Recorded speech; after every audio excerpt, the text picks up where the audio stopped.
یہ لوگ پیچھے سے آئے، کسی کو مسلمان ہوئے 10 سال، کسی کو 15 سال، کسی کو 20 سال، کسی کو 2 سال، اور ہم سے آگے نکل گئے۔ اللہ کے یہاں یہ نہیں دیکھا جاتا تو کس کا بیٹا ہے، تیرا رنگ کیا ہے، تیرا پیسہ کیا ہے، کس ملک سے ہے، تیرا حسب نسب کیا ہے، کتنی اونچی ذات کا مالک ہے، خان ہے کہ ملک ہے کہ آوان ہے کہ پٹیل ہے کہ باوا ہے، چودھری ہے کہ جو کچھ بھی ہے، شیخ ہے، یہ نہیں دیکھا جائے گا کہ کس مذہب سے تم تعلق، کس جو ہے خاندان سے تعلق رکھتے ہو۔ اللہ کے یہاں تو یہ دیکھا جائے گا جو میں نے کہا اس کے مطابق کر کے آئے ہو کہ نہیں۔ اگر کر کے آیا ہے تو بلال حبشہ کا ہے، تیرے لیے جنت کے دروازے کھلے ہوئے ہیں، اور اگر تو کر کے نہ آیا تو مکہ کا ابو لہب ہے، تیرے لیے جہنم کے دروازے کھلے ہوئے ہیں۔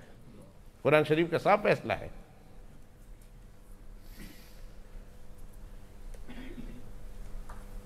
بلال ہے، حبشہ کا ہے، کوئی عطا پتہ معلوم نہیں، لیکن جنت کے دروازے کھلے ہوئے ہیں۔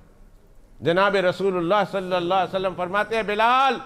تیرا انتقال دنیا کے کسی بھی حصے میں ہوگا، جب قیامت کا میدان ہوگا، جب اللہ قیامت بپا کریں گے اور لوگ اپنی قبروں سے اٹھیں گے، بلال تو کہاں سے اٹھے گا؟ فرمایا میرے آقا نے تو میرے قدموں سے اٹھے گا۔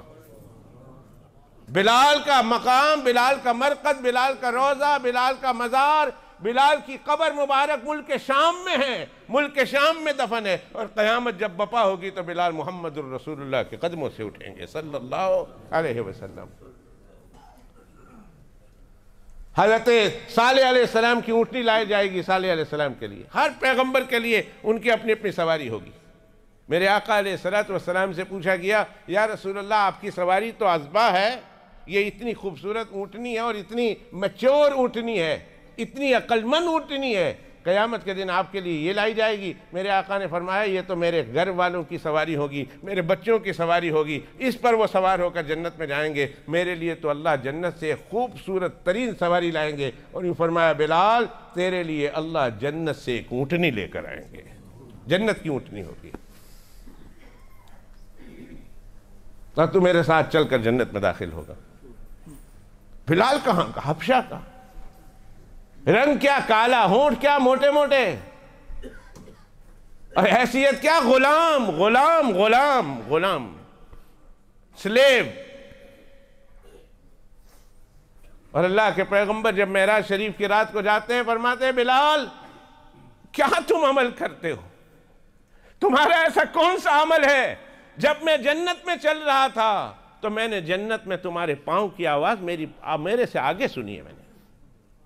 میرے آگے ایسا لگتا ہے بلال چل رہا تو۔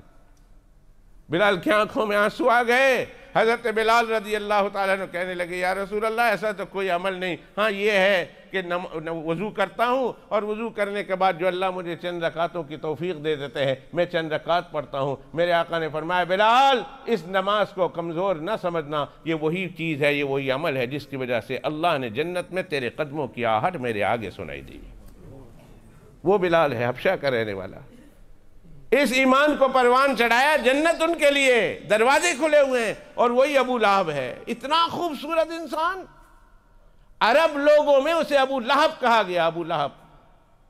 فلیم کا باپ، جب فلیم کوئلہ جب جلتا ہے اور لال ہو جاتا ہے اس کو لہب کہتے ہیں عربی میں، اور ابو لہب یہ اس سے زیادہ خوبصورت تھا، رنگ گورا تھا، لال گال تھے، بالکل سرخ رنگ کا تھا، اتنا خوبصورت انسان۔ محمد الرسول اللہ کی بات نہیں مانی، کلمہ کو نہیں ترقی دی، اللہ نے فرمایا تبت یدا ابی لہب وتب، اور آگے فرمایا سیصلی نارا ذات لہب وامرأتہ، وہ بھی اور اس کی بیوی بھی دونوں جہنم میں جائیں گی۔ وہاں حسب نسب نہیں دیکھے جاتے، وہاں اعمال دیکھے جاتے ہیں۔ آخری بات، جب حضرت فاطمہ رضی اللہ تعالیٰ عنہ کو اتارا قبر میں، رسول اللہ صلی اللہ علیہ وسلم کی بیٹی ہے، جب اللہ کے پیغمبر علیہ السلام کی اس بیٹی کو قبر میں اتارا گیا، حضرت ابو ذر جوش میں آ گئے، غفاری رضی اللہ تعالیٰ عنہ بہت پیارے صحابی ہیں، قبیلہ بنو غفار کے تھے، جوش میں آ گئے، فرمایا قبر تجھے پتا ہے آج کس کو تیرے حوالے کر رہے ہیں؟ خیال بھی ہے تجھے کہ آج کون تیرے اندر آ رہا ہے؟ آج حسنین کی اماں آ رہی ہے، ان دو نوجوانوں کی اماں جن کو میرے پاک صلی اللہ علیہ وسلم نے فرمایا، میرے پاک نے فرمایا کہ جنت کے نوجوانوں کے سردار ہوں گے۔ قبر آج تیرے حوالے کر رہے ہیں اس کی بیوی کو جسے علی المرتضیٰ کہتے ہیں، اسد اللہ الغالب کہتے ہیں، حیدر کرار کہتے ہیں، آج اس کی بیوی آ رہی ہے۔ اور یہ قبر تجھے پتا ہے آج جس کو ہم تیرے حوالے کر رہے ہیں وہ محمد الرسول اللہ کی سب سے چہیتی بیٹی ہے، آج اسے تیرے حوالے کر رہے ہیں۔ ابو ذر غفاری جوش میں ہے، کہتے ہیں قبر سے آواز آئی، یا ابا ذر، اے ابو ذر، یہ جگہ حسب نسب دکھانے کی نہیں ہے، یہ مت بتا کہ یہاں کون آ رہا اور کون نہیں آ رہا، دنیا میں اس کا یہ مقام تھا، میں یہاں تو میں اپنے اعمال دیکھوں گی، اور جب اعمال اچھے ہوں گے پھر اس کے اعمال کو دیکھ کر اس کے ساتھ میں اس کا تعلق کروں گی، جس طرح میں نے کرنا ہے پھر اس کے بعد کرنا ہے، عمل کو دیکھ کر۔ کسی چودھری کے نماز جنازہ میں، کسی پٹیل کے نماز جنازہ میں، کسی شیخ کے نماز جنازہ میں، کسی بلال بابا کی نماز جنازہ میں لاکھوں لوگ آ جائیں، اس سے کوئی فرق نہیں پڑتا، دیکھنا ہے کہ قبر میں کون سا عمل لے کر گیا ہے۔ اگر قبر میں عمل لے کر گیا، دیکھا نہیں جائے گا اوپر کتنے لوگ تھے اور کتنے رو رہے تھے اور کتنے آنسو بہا رہے تھے اور اس کی قبر پر کتنے پھول لگے ہوئے تھے اور اس کی قبر کو کتنا بڑا بنایا گیا تھا، یہ نہیں دیکھا جائے گا، دیکھا جائے گا قبر میں عمل کیا لے کر گیا۔ اور کسی غریب فقیر کے نماز جنازہ میں 4 آدمی ہو گئے، 10 آدمی ہو گئے، 20 آدمی ہو گئے،